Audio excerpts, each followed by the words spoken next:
हमारे साथी थर पार्कर के अंदर गए, काम था वहां पर, दिन का वक्त था, सुबह सुबह का वक्त था। मस्जिद हमारा मरकज होती है, वहां पर बैठते हैं, उठते हैं, फैसले करते हैं, मीटिंग करते हैं। लोगों को कहा जो कराची से सहाफी आए थे, आए मस्जिद के अंदर स्टे करें। जब मस्जिद के अंदर लेकर गए तो नमाज का वक्त था, तो उनको नमाज पढ़ाई। अब नमाज पढ़ाते पढ़ाते एक बंदे की रोने की आवाज आई और बुलंद आवाज से रोना शुरू हो गया, चीखें आना शुरू हो गई, उसकी चीखों की आवाज आना शुरू हो गई।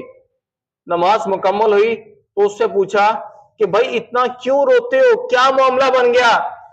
वो सहाफी था कराची का, कहता मुझे याद नहीं कि आज से पहले मैंने नमाज कब पढ़ी है। मैं सवाल करता हूं अजीज भाइयों बुजुर्गों, क्या हमारे इर्द गिर्द भी ऐसे लोग हैं या नहीं है?